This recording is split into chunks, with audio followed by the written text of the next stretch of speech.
เนาะเนาะทีมผู้สร้างนี่พี่น้องเนาะบุกเดียวเปียกไว้เลยเสื้อผ้าเนาะผู้สร้างเนาะอ้ายก็ตามใจทั้งพ่อเจ้าเด้อเนาะบ่ได้เป็นหยังบ่เจ้า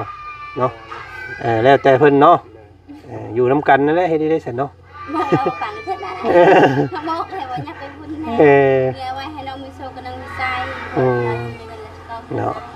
ได้ตู้เย็นไปหาเลาะซื้อแล้วมื้อเช้านี่บ่ได้มีที่3ล้าน8ของบ่าวมือ2ของเวียดนั่นได้อยู่โอ้ยหัวบ่าวก็ยาคือตู้เย็นให้หัวงอกเพิ่นนี่เพ่แล้วโอ้ไปซื้อราคาถูกเด้เขาว่าจะได้ของไทยเห็นเขาลง Facebook ว่า2ล้านได้เฮาพักว่ามันให้โอนก่อนโอ้ยบ่จะไปเฮ็ดแบบนั้นน่ะอยากได้นั่นอยากได้นี่ให้ลูกให้เมียอยู่แต่ว่าอ๊บเฮ้ยโอเคไปเนาะต่อ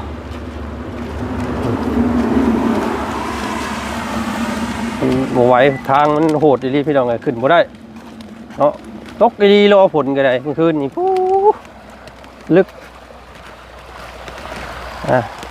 เนาะได้อย่างแน่มาเบิ่งอยู่พี่น้องเนาะก็เลยจัดมาให้เลยตู้ใหญ่เลยนี่พี่น้องเนาะสบายแบบนี้สบายเนาะตามมาหุ้งมาห้อยคนมาหลายก็ตามเต็มนี่ก็แซ่บก็แซ่บนี่ก็น้อยอุ๊บเอาเนาะแล้วก็แม่เพิ่นให้ซื้ออันนี้นั่นเป็นกะละมังเนาะ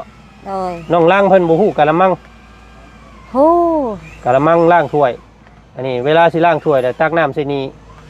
เด้อ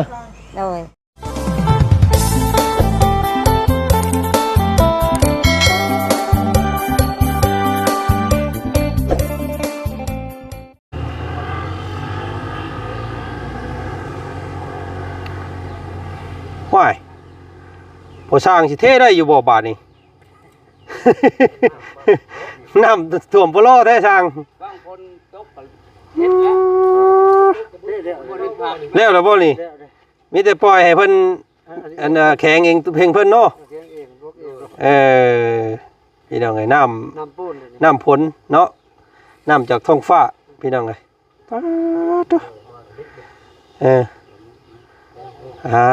จ้ะเอายามันดอกมันเป็นน้ำปูนอยู่เดี๋ยวมันก็แข็งเองมันดอกพี่น้องไงเนาะได้แล้วพี่น้องไงเนาะก็ถือว่าขาดมิดฟ้ามิดฝน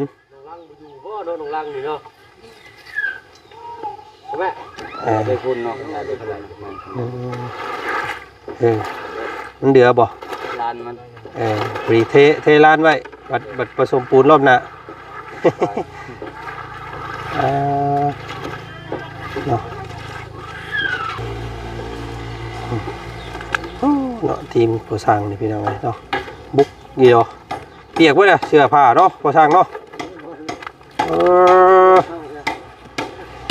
นี่แหละพี่น้องเลยเนาะเสาที่ผู้สร้าง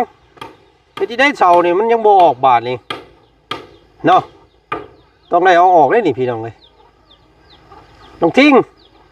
มาแม่มากลเสานี่ออกได้เนี่ยหามบ่ได้มืออื่นนี่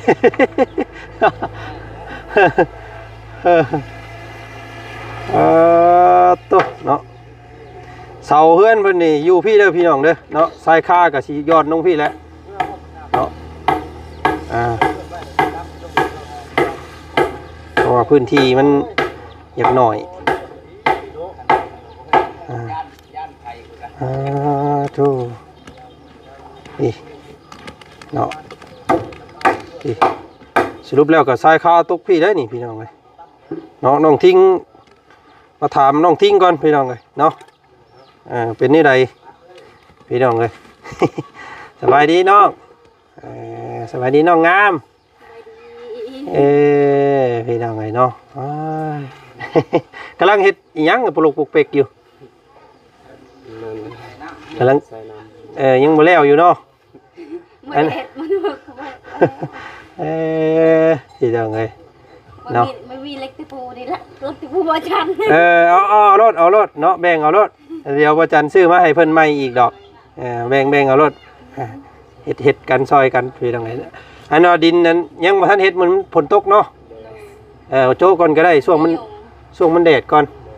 เนาะบ่ได้ดอกเฮ็ดอันนี้พี่น้องเอ้ยพี่น้องไงเนาะพอดีทางตู้พ่อเพิ่นอยากให้เฮือนมันโยนมาทางนี้แน่ว่าซั่นพี่น้องไงเนาะก็ได้อ้ายก็ตามใจทั้งพ่อเจ้าเด้อเนาะบ่ได้เป็นหยังบ่เจ้าเนาะแล้วแต่เพิ่นเนาะอยู่นํกันนั่นแหละเฮ็ดได้ซั่นเนาะบอกเราปั่นเสร็จแล้วเขาบอกให้ว่าอยากไปบุญแน่เมียไว้ให้น้องมีโชคกับน้องมีใจเนาะมันสุดนะพี่น้องเอ้ยก็อาจารย์ก็บอกอยู่ว่าให้โยนไปพุ่นแน่นิดนึงแต่ว่าพอเพิ่นว่าอยากได้หม่องนี้เนาะให้บ่เป็นหยังก็สั่นพี่น้องอยู่นํกันนั่นแหละเนาะบ่เป็นหยังดอกเนาะส้นนํกันพี่น้องเอ้ย มันคับแคบเนาะพื้นที่ก็บ่เท่านี้เนาะมีโชคมีชัยเอาเมียมานี่บ่มีหม่องอยู่บาดเนาะแล้วหาซื้อให้ลูกเด้อบ่ทั้งหน้าเด้อเนาะเต็มเบิดแล้วเฮือนก็ได้พี่น้องเอ้ยสรุปแล้วหัวเรานี่แม่นบ่ได้เฮ็ดได้นี่พี่น้องเอ้ยเนาะแม่นเฮ็ดแต่ฮอดนี่ปึ๊บเดี๋ยวพอแล้วก็มาเฮ็ดอยู่พี่รถบาดนี่เนาะมันต่ำเสาเฮือนนี่เด้นี่พี่น้องพอดีจุเสาเฮือนเลยเฮือนพอมันหักมันโหกให้ตั้งโลดน่ะมักเฮ็ดมันโหก็เอาพี่น้องเอ้ยเนาะ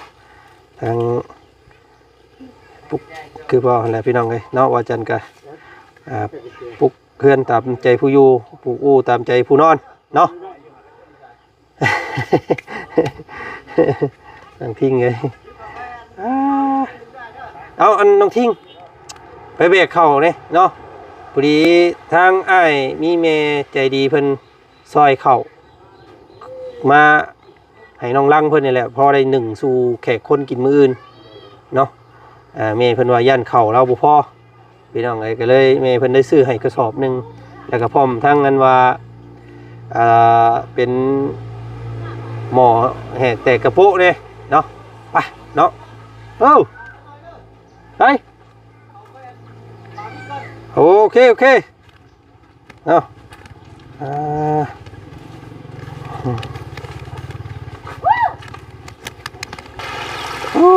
เนาะโคตรดีนี่พี่น้องเลยจอดไว้พี่แล้วรถกระไดมันขึ้นบ่ได้เลยยอมเลยเนาะเดี๋ยวค่อยเฮ็ดไปน้องเลยไล่เงินได้อยู่บ่เมื่อวานได้2 ล้านบ่ได้ชมฮะมาพี่เนาะโอ้ยอันเจ้าอยากได้ตู้เย็นไปหาเลาะซื้อแล้วมื้อเช้าบ่ได้มีที่3 ล้านไปของบ่าวมือ2ของเวียดนั่นได้อยู่โอ้ยหัวบ่าวก็ยาคือตู้เย็นให้หัวงอกว่านี่เพ่แล้วโอ้ไปซื้อราคาถูกเด้เขาว่าจะได้ของไทยเห็นเขาลง Facebook ว่า2 ล้านได้เอาพักว่ามันให้โอนก่อนกูโอ้ยบ่จะไปเฮ็ดแบบนั้นน่ะแล้วเลาะซื้อแล้วมื้อเช้านี่บ่มีบ่ได้เจ้าจะไปเฮ็ดเด้อให้เพิ่นโอนเงินก่อนเนาะเพิ่นตัวเอาเงินนี่ซื้อได้ไปซั่นได้จะไปเฮ็ดได้เด้อถ้าว่าเพิ่นจะขายดีเนาะต้องให้เก็บปลายทางเนาะแนวนั้นจังเอาเนาะถูกหลอกหลายคนนี่เด้เด้อบ่น้องอันไปรับเงินโรงงานเมื่อวานนี่เนาะได้2 ล้าน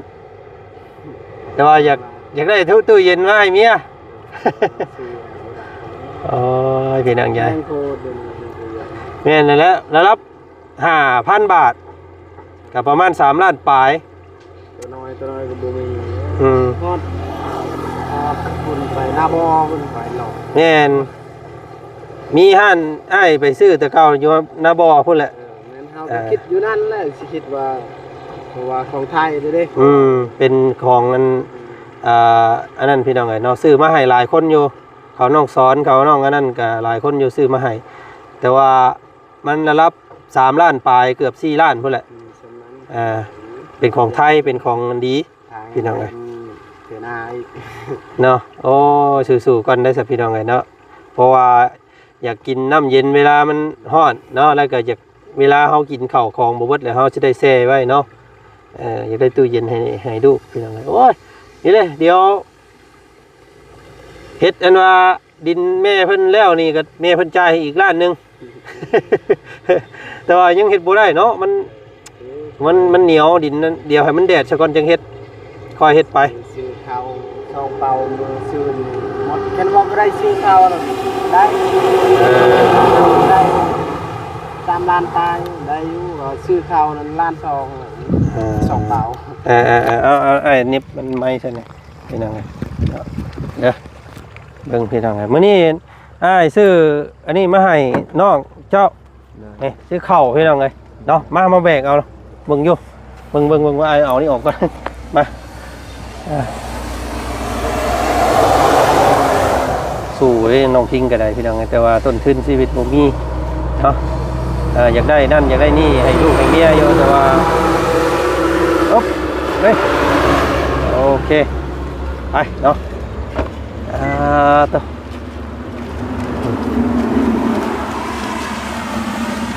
บ่ไหวทางมันโหดดีพี่น้องไงขึ้นบ่ได้เนาะตกดีรอฝนก็ได้เมื่อคืนนี่ปู๊ลึกไปอ๊บวางดิล้มดิเด้อปึ๊บวางลงก่อน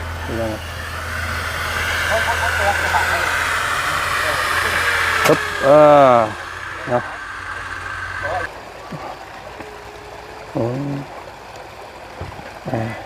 ะพี่น้องเลยเนาะซื้อหลายอันหลายอย่างเนี่ยมาให้ทางน้องล่างเพิ่นมื้อนี้เนาะเตรียมพร้อมๆยกย่อเฮือนมื้ออื่นพี่น้องเลยเนาะได้หยังแน่มาเบิ่งอยู่หั่นพี่น้องเนาะไปเนาะวางไว้เอานั่งน้ำแม่นะเจ้ากะเจ้าพี่น้องเลยเนาะเรียบร้อยเนาะเนาะสบายดีเนาะสบายดีรอบนึงดีไม่แห้งบ่เนาะอีหล่าเพิ่นไปใช้แล้วมื้อนี้นั่นไปละน้องลังไปเลี้ยงงัวไปเย็นโอ้หาไปเบาะคนเจ้าเป็นสิไปหาขู่หาคนมื้อนี้เนาะก็เลยให้น้องเพิ่นไปเลี้ยงงัวเปลี่ยนมื้อนี้เนาะโดยนี่แหละมื้อนี้ทางว่าจันมีแม่ใจดีเพิ่นเด้อโดยเพิ่นซื้อข้าวกระสอบใหญ่มาให้กระสอบนึงโดยเนาะซอยเจ้าเนาะเห็นว่าเจ้าว่าสัญหาหน่อไม้ซื้อแต่ข้าวแต่ละมื้อเนาะซื้อมาให้เลยกระสอบใหญ่เลย50 โลพี่น้องเอ้ยแกเบิ่งเนาะมัน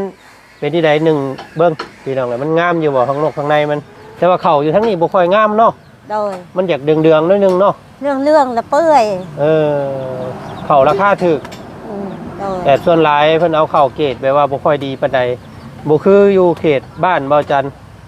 ถ้าเขตแถวบ้านเบาจันนี่ข้าวขาวงามเนาะบ่งามปานใดเฮาชื่อแต่ว่าก็ได้อยู่พี่น้องอันนี้ก็ได้อยู่นี่นี่มันก็ขาวอยู่เนาะซื้อเกือบ700,000เอาตัว700,000มาให้คือสิงามอยู่ว่าซั่นพี่น้องเนาะกระสอบนึงไว้1สู่แขกคนมืออื่นเด้อโดยบอกน้องล้างเพิ่นเวลาเพิ่นมาพี่น้องเนาะน้องทิ้งเจ้าได้น้องทิ้งมีอยู่บ่ข้าวกินซื้อเมื่อวานคือก็ไปทิ้งละข้าวนี่กินน้ำกันเด้อเนาะ1,000ซ้ำครอบครัวเดียวกันเนาะมีแม่มีลูกมีก็คือแม่มีก็คือลูกมีแหละเนาะโดยเบิ่งผ้าใส่น้ำกันนั่นแหละพี่น้องนั่นแหละมื้อนี้ก็ทางบ่จันกับไปถามทางน้องทิ้งเพิ่นเมื่อกี้นี้ก็ได้เนาะผู้เขื่อนผู้ซ่านบางเฮือนบางซ่านก็บ่เป็นหยังบ่วะเนาะอยู่น้ำกันนั่นแหละเนาะพื้นที่มันหน่อยเนาะอย่าว่ากันเด้อเนาะน้องเด้อ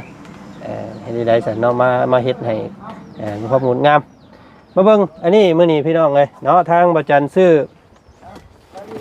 มาให้อีหล่าเพิ่นเห็นป้าลุงเพิ่นเห็นน้องลังตำแต่ครกน้อยๆนี่พี่น้องเอ้ยเห็นบ่เนาะเวลา มาตั้งเฮียงกันต้องเบิ่งเนาะอันนี้ของเพิ่นแต่เก่าอันนี้บ่จันซื้อมาให้ใหม่เนาะแม่เพิ่นว่าซื้อครกใหญ่ไปให้น้องลังเพิ่นแน่เนาะเวลาตำหั่นตำนี่มันจังง่ายว่าซั่นพี่น้องเอ้ยก็เลยจัดมาให้เลยตัวใหญ่เลยนี่พี่น้องเอ้ยเนาะสบายบัดนี้ บาย เนาะตำมาหุ้งบางห้วยคนมาหลายก็ตำเต็มนี่ก็ เต็ แซ่ ม บ ก็แคบนี่ก็น้อย อุ๊บเอาเนาะแล้วก็แม่เพิ่นให้ซื้ออันนี้นั่นเป็นกะละมังเนาะ โดย น้องล่างเพิ่นบ่ฮู้กะละมัง ฮู้ กะละมังล้างถ้วยอันนี้เวลาสิล้างถ้วยแล้วตักน้ำใส่นี่เด้อ โดย น้ำใส่นี่แล้วก็ล้างเนาะแล้วก็แม่เพิ่นให้ซื้อโทษเด้อพี่น้องเนาะโอ้กำอันนี้มันไว้ก่อนนี่ผ้าอีโต้เนาะไว้ซับสิ้นซับไข่ โดย เด้อเนาะอันนึงอันนี้แม่เพิ่นบ่ได้บอกหรอกแต่ว่าประจันซื้อมาให้แนวห่อหมกหุ้ง โดย เคยเห็นบ่เคยได้ บ่ บ่ เคยได้ บางทีเคยเห็นอยู่เนาะนี่เวลาเขาซับหมกหุ้งนะเขาจวดเนาะนี่เอาไว้โอ้งามแพงนี่นี่ งามเว้ย แล้วก็ตัวนี้เป็นมีดเนาะมีดน้อยไว้หั่นผักหั่นหญ้าเด้อ โด เนาะ ย นี่พี่น้องเลยซื้อมาให้น้องเพิ่นอันนี้เป็นกระซ้ำล้างถ้วย อันนี้ก็กระซ้ำล้างถ้วยคือกันแต่ว่าเอาใหญ่ตัวนี้ โดย ซักผ้าก็ได้ตัวนี้เด้อซักเอาไว้ซักผ้าก็ได้หรือว่าเอาไว้ล้างถ้วยก็ได้เนาะอันนี้เห็นน้องเพิ่นใส่แต่จอกน้อยๆตักน้ำนะพี่น้องแม่เพิ่นก็ได้ซื้อให้อีกโอ้บ้านเจ้าเอิ้นหยังอันนี้ กระจก กระจวกบ่ตรงที่กระจวก กระจก อันนี้ได้เอิ้นหยัง นายก็กระบาด กระบาล โดย นี่เด้ คือกันน่ะ กระบาลใหญ่ โดย กระบาลกลางเนาะ นี่กระบาดน้อยนี่กระบาดใหญ่ อันนี้เด้ นี่ตะเปาเตียวพูด หึ เอาขึ้นกัน ตะบัดเตียวปูด คือตะเปาเตียวก็คือ อ๋อแนวตำมาพริก โดยนี่ก็ตำแมงเนาะ นี่พี่น้องเนาะเอาซื้อมาให้มื้อนี้เนาะก็แม่เพิ่นสิซอยแนวกินมื้ออื่นนํ โดย ย่านขู่คนมาแหละเอาหยังน้องทิ้งส่วนหลายย่อเฮือนนี่เอาหยังทั้งนี้ เอาปลา มีปลาเนาะ เอาปลาก็ได้ ปลานิ่นเนาะปลานิ่นมาให้ซุมเจ้าเฮ็ดเนาะตอนช่วงเช้าจังซั่นช่วงอ้ายมาแต่เช้าเด้ออ้ายสิซื้อมาเลยเด้อเขาว่าสิซื้อให้ซุมเจ้าเลยย่านมื้ออื่นย่านว่ามันฝนตกยันย่อบ่ได้เนาะ โดย อาจสิได้เลื่อนไปอีกเนาะ โดย นะมีแต่ว่าตื่นเช้ามาเลยว่าสิไปซื้อกำเบิ่งผ้าเบิ่งฝนบ่ตกบ่หยังได้ก็สิไปซื้อปลามาให้แม่เพิ่นซอยอันแนวกินอีกอยู่มื้ออื่น โดย เนาะปลาแดกเพ่งนัวว่าจะเอาให้ยังบ่ทันเบิดหรอกเนาะ ยัง อืม เป็นนัวเกลือยังหมดแต่มาเผ็ดก็ยัง เด้อเอาไว้นี่ว่ามันบ่เปียกบ่เข้าบ่ได้เอาขึ้นเฮือนน้องทิ้งบ่ ขึ้นเฮือดนองเทงก็ขึ้น ยันว่ายันว่ามันหัวบ่ได้หัวบ่ หัวหัวเท่านี้ หัวนิดนึง หัวนิดนึงมันนี่ละหัวนี่ก็พอไม่ได้นอนเลยหัวหมด โอ้ต้องซื้อผ้ามาอีกใบหนึงเนาะนี่เพราะว่าตอนมุงเฮือนน้องเพิ่นน่ะมันนั้นพี่น้องมันมีสังกะสีมันแทงนะเล็กตะปูแทงแต่มันหัวเนาะ โดย บ่ได้ซื้อมาอีกอันนึงมาโปะทั้งเทิงเนาะจังสิคักพี่น้องดีใจบ่ได้เข้าได้นี่ โอ้ดีใจทำนี่ดูหมดเท่านี้หาดีใจเฮาก็ทุกข์ทุกข์กลัวหมู่ละบางแต่ผัวก็เจ็บไข้ชายก็บ่ได้ดอกมีแต่ ใส่บ่ได้ใส่ผัวนี่เนาะ ใช้บ่ได้แต่ผัวเฮาได้ ให้ถ้าว่าลูกเจ้าใหญ่เบิดเนาะ ยายดูว่าถึงก็อย่าชอยอยู่มาถึงบ่กลมแล้วชอยนี่ คำว่าลูก เรื่อง เต้า ข้าว ใหญ่ เรื่องน้ำเลี้ยงเมียก็ยังบ่กลมน่ะ น้องทิ้งเพิ่นก็ตอนนี้บุกงานนัก อยากได้ตู้เย็นให้เมีย โดยเมียอยากได้เจอ เราอยากได้ตู้เย็นอยากกินน้ำเย็น ชื่ออันเมีย เงินบ่พอบัดยังขาดเท่าไรนะบ่พอ ลาย มีเงินตอนนี้เท่าไร 2 ล้าน มีเงิน2 ล้านหนึงแต่ว่าตู้เย็นนั้น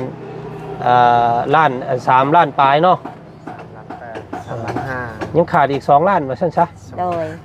เนาะหางานอีกก่อนเนาะปุ๊บๆอีกก่อนเพื่อ เพื่อเฮ็ดงานอีกได้เงิน2 ล้านนี่ก็เบิดแล้วบ่แม่นบ่โอ้เว้าง่ายๆนี่เงินทุนบ่มีเนาะ โดย สมมุติว่าเพื่อเราถ่าเงินได้อีกเงินตัว2 ล้านนี่เบิด มอนทางละคือกันชื่อข้าวชื่อ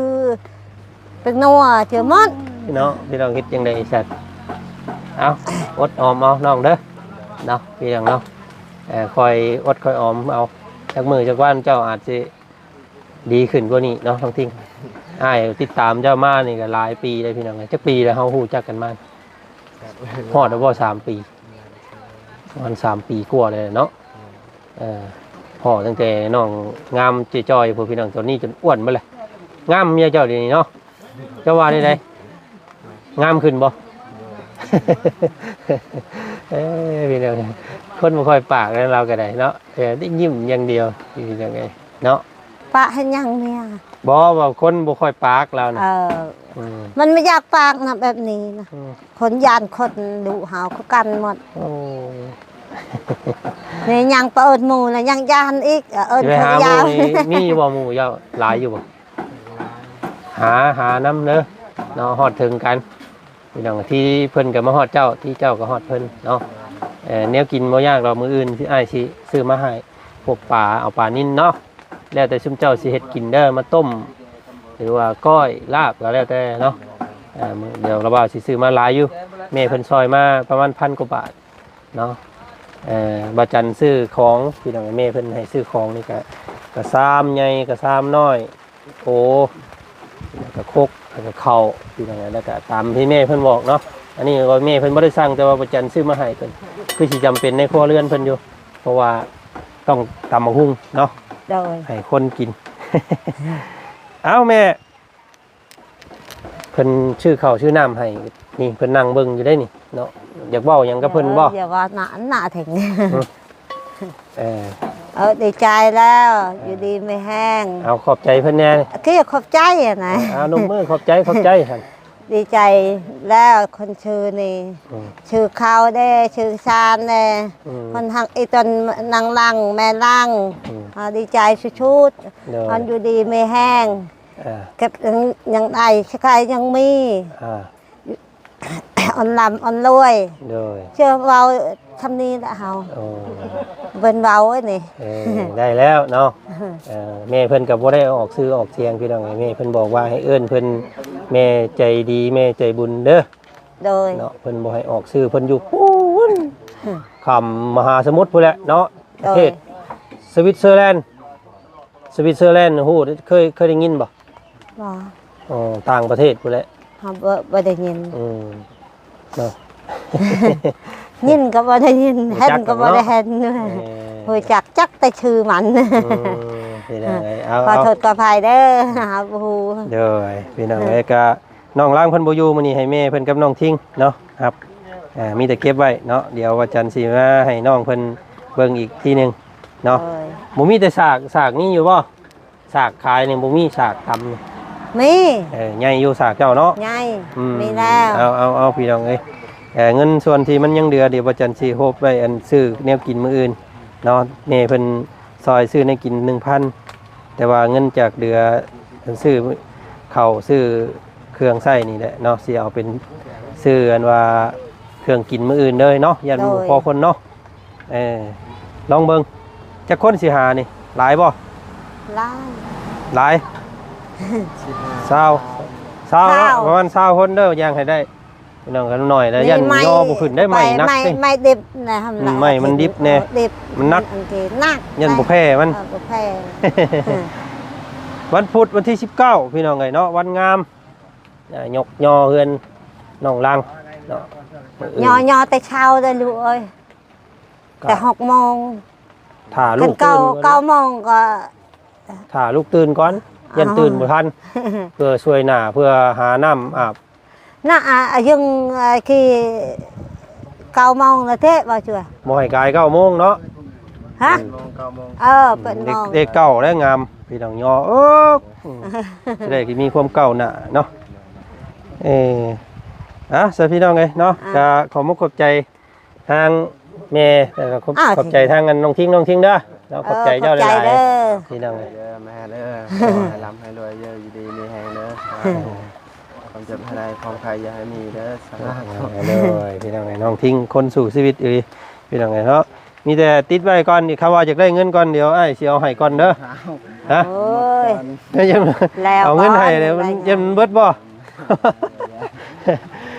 แม่เพิ่นก็อยากให้เจ้ามีเวียกนั่นแหละเนาะแม่เพิ่นก็ได้หา เพิ่นคือไอ้ช่วยได้เมื่อวัดไปถึงออกมาหาชอยมันนะลูกมัน พี่น้องเอ้ยเอาเก็บไว้ซะแม่เนาะเก็บไว้เอาไว้ซอยเอาไว้พักไปนั่นเด้อเนาะเอาไว้ล้างถ้วยล้างบวงใส่เด้อเอาเข้าเด้อน้องทิ้งเอาเข้าเอานั่น ไว้พุ่นละบ่ฮักบ่ บ่ ปึ๊บฟังดิปึ๊บโอ้ยแม่เราแข็งแห้งเลยพี่น้องขึ้นน่ะให้มาหามครับปึ๊บยืออย่างไรเนาะแล้วอยู่ดอกเพื่อนหลังนี่เบิด2 สอบนี่ เอาเนาะไปก่อนซะแม่สบายดีนะแม่เด้อสบายดีน้องทิ้งเด้อขอบใจหลายๆพี่น้องเอ้ยน้องเพิ่นซอยเบรกหามสมุมีน้องทิ้งนี่ป้าเนาะยากเลยนี่พี่น้องเอ้ยขึ้นมาพี่ก็บ่ได้เฮือนชันนี่เนาะมาไปพี่น้องเอ้ยสร้างเพิ่นก็เล่นเข้าเล่นออกนี่เพราะว่าฝนตกเนาะนี่เพิ่นเทนี่ก็เทเป็นฐานเด้อเฮือนหลังนี่พี่น้องเนาะเพราะว่าต้องได้ปรับฐานกันเพื่อนมันก่อนเนาะเพื่อความเน้นหนาย่านบ้านสุดว่าซั่นพี่น้องไงเนาะทีมสร้างเพิ่นเทพื้นก่อนเนาะขอบพระคุณหลายๆพี่น้องไงเนาะมื้อนี้ทางบ่จันขอบพระคุณทางแม่เด้อเนาะแม่ที่เฮ็ดเฮือนน้องตะลุนั่นแหละพี่น้องเอ้ยเนาะมอบหมายให้บ่จันซื้อเครื่องมาให้น้องเพิ่นว่าซั่นพี่น้องเอ้ยเนาะขอบพระคุณหลายๆเนาะให้อยู่ดีมีแฮงให้โชคให้มานให้ร่ำให้รวยเนาะอายุมันขอนยืนได้แม่เด้อเนาะทานข้าวให้ได้เป็นพญา